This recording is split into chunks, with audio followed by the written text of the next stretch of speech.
Okay, welcome to Managed Services. This is actually one of my favorite sections to be able to talk about because it's something that typically people don't realize is part of hospitality and in that umbrella. We've talked so far about hotels and restaurants, and I think that people readily can think of those when they think about a career in hospitality. Managed Services is a little bit different, and I'll ask you to explore some of the different places that you've been and to think about it in a little bit of a different way.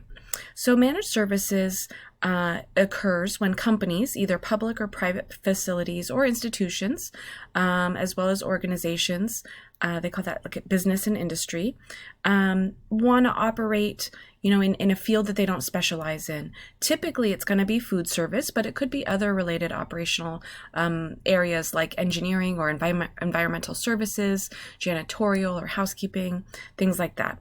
Some of the most common areas that you see managed services is in airlines. Right? Think about the airline, United Airlines, for example, since they have a big hub here in the San Francisco airport. United Airlines isn't cooking the food that they offer to people on the planes. They're going through a carrier and managed services. So they're kind of contracting that out, if you will.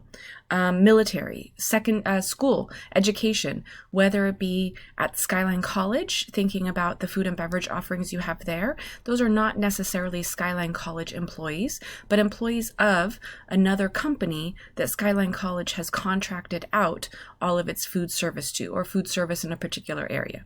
Think about universities and all of the different food and beverage options there, whether it be feeding the residential dorm rooms, feeding people just coming to school, feeding the stadium full of fans that are there to watch a football game. All of those things require some thought, and those are managed services. Business and industry, maybe you want to work at Facebook. Let's think about some of the reasons why someone might want to work in managed services. It's a really captive audience. So you kind of know how many people you're going to be serving, whereas in a restaurant, you kind of don't know from day to day how many people are going to come. Also, sometimes the hours, if you think about working at one of these business parks like a Google or a Facebook, pretty set standard office hours where you're maybe not working the hours of a traditional hospitality establishment like a hotel or a restaurant. Maybe that's good, maybe that's not good. The other area about managed services is that it blends maybe some of your other hobbies or interests. And so I think about Yosemite National Park. And if I had a love of the outdoors, but I also loved hospitality, managed services is a perfect way for those two kind of passions to be able to collide into a real great business opportunity or career, if you will. Airports, conference centers, leisure and recreation, which I talked about with the example of Yosemite. So let's think about a couple of maybe more prominent businesses that you might be able to see some opportunities to work in. The rest of this page I'll invite you to review, as well as the chapter in the book that really goes into a lot more detail about some of the pros and cons of managed services. One thing that I didn't mention specifically with leisure and recreation, although I did on the university side, is thinking about baseball games, right? The spring training is happening. Soon we'll be going back to Oracle Park to watch our San Francisco Giants. Take a look at the name tags and see those concession vendors. Who do they work for? They don't work for the Giants, right? They work for probably Center Plate. So I do have on the screen here a couple of different ones that I actually ended up looking up. The first one is Sodexo. And I selected kind of job opportunities there, and you can see a variety of different jobs.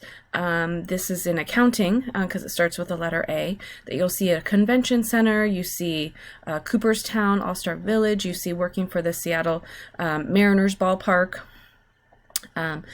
Scrolling down, another convention center, Las Vegas Convention Center, Hard Rock Stadium. So there's another stadium. And you can scroll down, Museum of Science and Industry in Chicago. So sometimes these are going to be seasonal jobs, just when the particular event is in season, and others look like they're pretty much full-time salary year-round positions.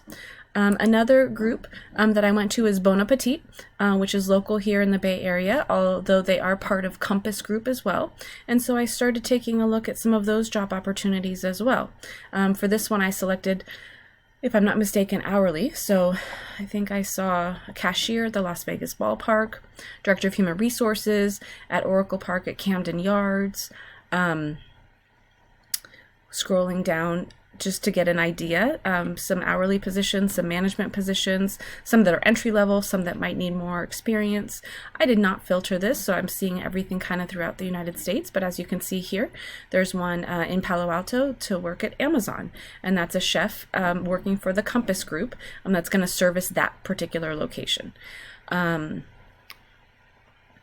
So I wanted to open up your eyes and kind of be thinking about some of those job opportunities that maybe you didn't think about or consider in the vein of managed services, of working in some of these areas in maybe a little bit of a different capacity.